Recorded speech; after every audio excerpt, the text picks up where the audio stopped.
A história do avivamento Azusa. Capítulo 2. O fogo cai em Azusa. O primeiro aparecimento das línguas. Fui à Igreja do Novo Testamento no Auditório Burbank, domingo pela manhã, dia 15 de abril. Uma irmã negra falou em línguas. Isso produziu um grande impacto sobre o povo, que em seguida se reuniu em pequenos grupos na calçada, perguntando o que significava aquilo. Pareciam sinais de um Pentecostes. Depois soubemos que o Espírito se fizera presente algumas noites antes, no dia 9 de abril, na pequena casa da rua Bonnie Bray. Havia muito que os irmãos ali buscavam ansiosamente um derramamento do Espírito. Um grupo de irmãos negros e brancos esperava que algo acontecesse ali diariamente. E agora era a época da Páscoa, outra vez, um ano depois que o clamor por avivamento havia começado.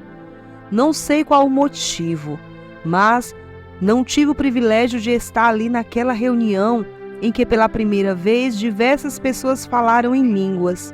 À tarde estive numa reunião na rua Bonnie Bray e senti que Deus estava operando poderosamente.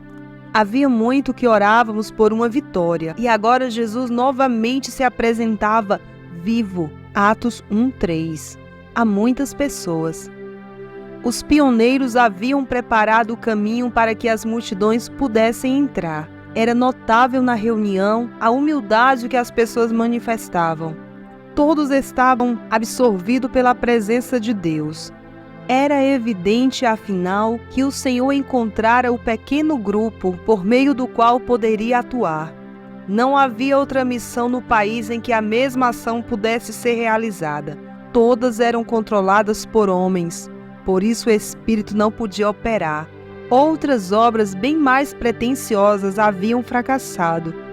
Tudo que aqueles homens estimavam havia sido rejeitado e o Espírito mais uma vez nascia numa humilde estrebaria, fora dos pomposos estabelecimentos eclesiásticos.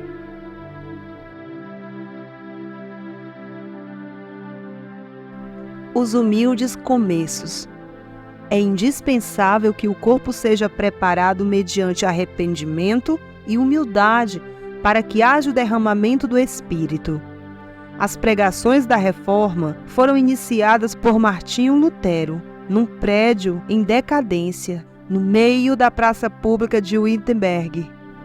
Galbinel escreve dessa maneira: no meio da praça de Wittenberg, havia uma velha capela de madeira com 10 metros de comprimentos e 6,5 metros de largura, cujas paredes, estaqueadas de todos os lados, estavam prestes a cair.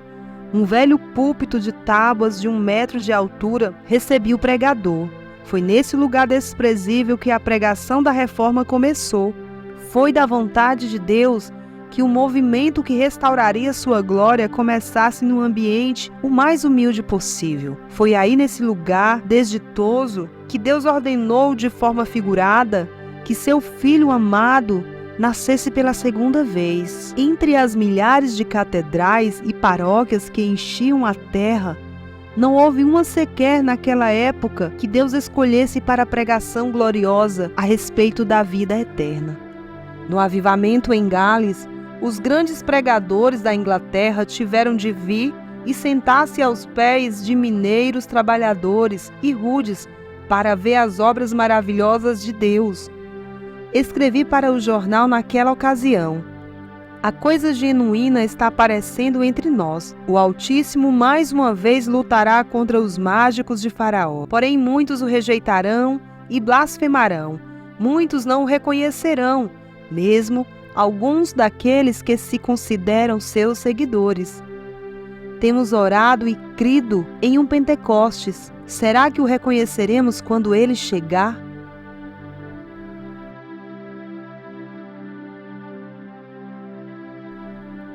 Os extremos e as misturas nos avivamentos.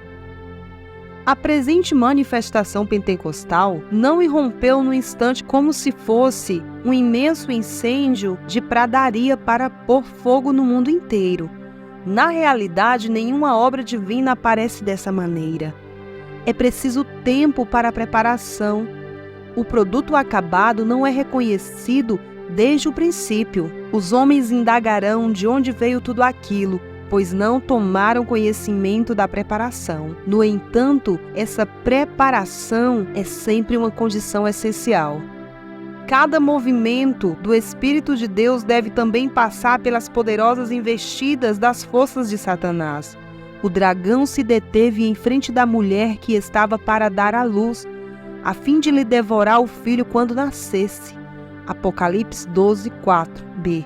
Foi assim também com o princípio dessa obra pentecostal. O inimigo forjou muitas falsificações, mas Deus manteve a criancinha bem escondida dos diversos Herodes por uma temporada até que pudesse adquirir força e discernimento para resistir-lhes. A chama foi preservada com zelo pela mão do Senhor, dos ventos das críticas, do ciúme, da incredulidade e de outras coisas semelhantes. O movimento passou por mais ou menos as mesmas experiências de todos os avivamentos. Havia inimigos dentro e fora da obra. Tanto Lutero quanto Wesley enfrentaram as mesmas dificuldades nos seus tempos. Temos esse tesouro em vasos de barro.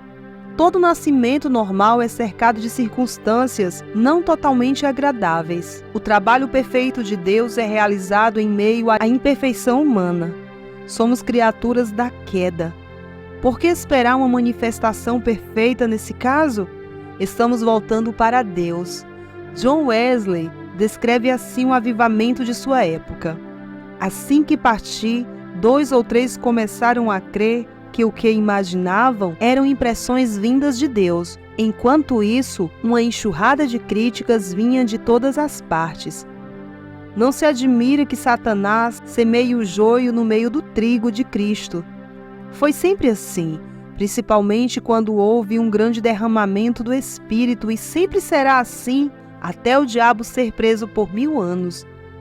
Até então ele tentará imitar e opor-se ao trabalho do Espírito de Cristo. Galbigné declarou: um movimento religioso quase sempre excede a justa moderação. A fim de que a natureza humana possa dar um passo adiante, seus pioneiros devem estar muitos passos na vanguarda.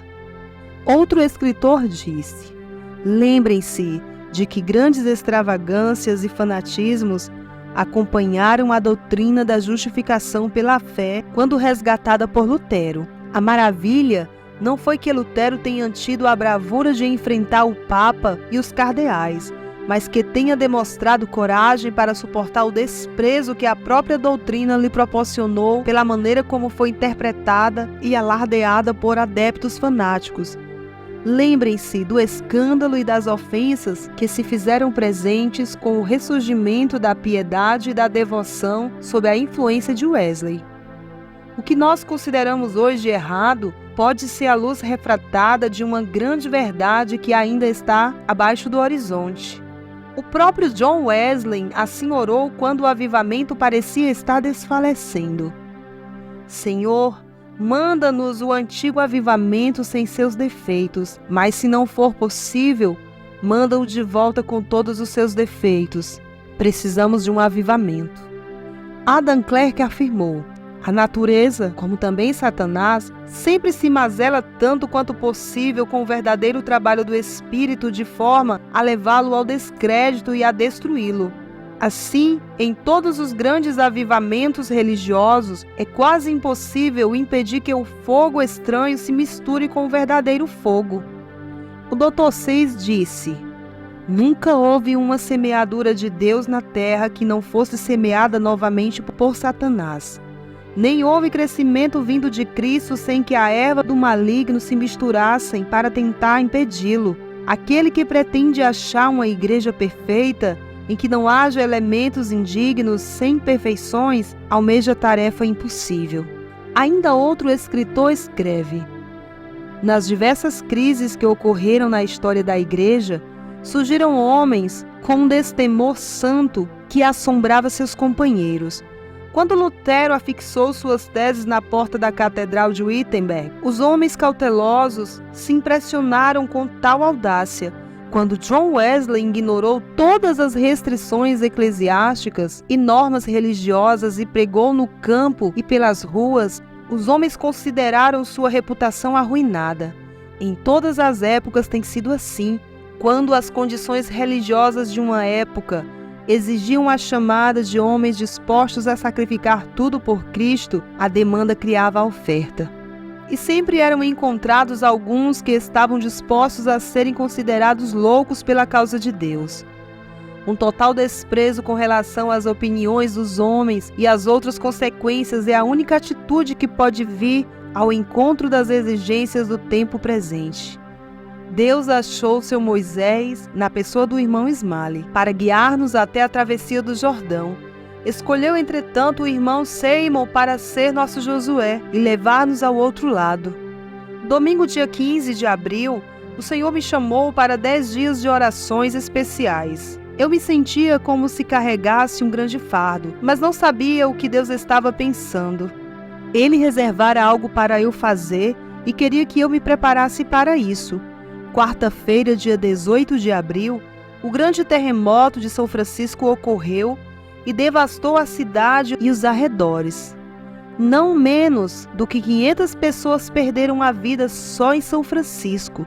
Eu senti que, à sua própria maneira, o Senhor estava respondendo às nossas orações concernentes a um avivamento.